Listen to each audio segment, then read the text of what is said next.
Alors Jean-Philippe Carpentier, est-ce que vous pouvez d'abord, avant de dire pourquoi le FEDEREC a rejoint le Maine, d'abord vous présenter et présenter FEDEREC en quelques mots?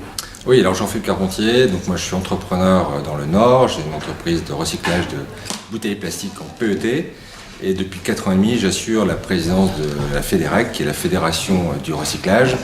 Donc FEDEREC c'est 1300 entreprises, c'est 29 000 salariés et des emplois non délocalisables et c'est 9 milliards de chiffre d'affaires en France. Alors pourquoi justement cette fédération a rejoint le Maine? On l'a rejoint dès le départ puisqu'on est membre fondateur du Maine. Ce qui nous semblait intéressant dans cette démarche, c'est qu'elle a été novatrice au sens où elle est multisectorielle, elle n'est pas orientée vers tel ou tel secteur. Et donc ce brassage d'idées et ces idées neuves qui émergent de ces PME et entreprises, entrepreneurs de France, nous a amené à rejoindre le Maine dès le départ parce qu'il nous a semblé que c'était très intéressant pour nos adhérents et pour notre fédération.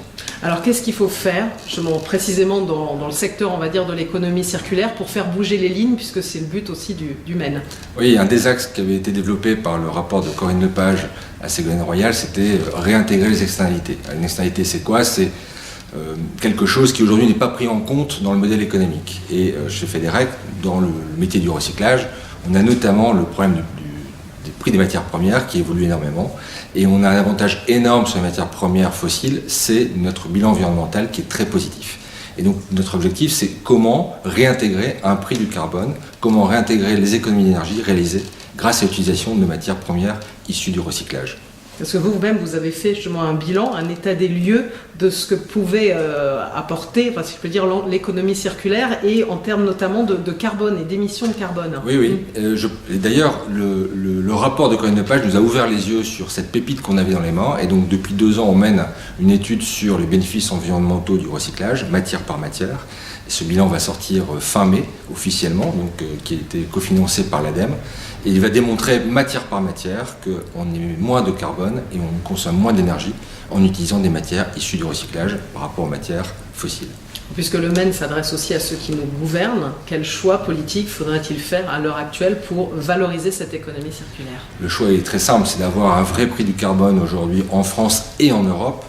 Certains pays européens ont franchi le pas, notamment les pays nordiques, la Suède pour ne pas la nommer, qui a un prix du carbone à 100 € la tonne. Nous plafonnons encore à 13-14 € la tonne de carbone. Avoir un vrai prix du carbone permettrait de faire une vraie transformation à la fois énergétique, mais aussi en termes d'utilisation de matières, pour utiliser les matières recyclables et les énergies vertes. Mais ce prix du carbone, il passe par un accord politique, et donc ça veut dire rester dans l'Europe, et ça veut dire aussi avoir un consensus européen.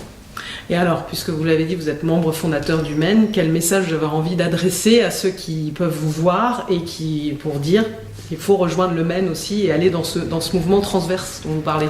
Oui, rejoignez-nous parce que d'abord, si vous êtes PME, si vous êtes entrepreneur dans l'âme, si vous avez la fibre française et envie de développer des emplois en France, le Maine est vraiment un melting pot d'entreprises, de start-up, d'entreprises beaucoup plus établies, de PME qui innovent chaque jour.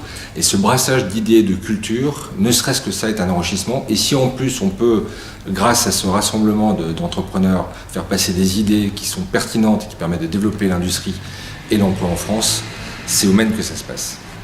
Merci beaucoup, Jean-Philippe Carpentier.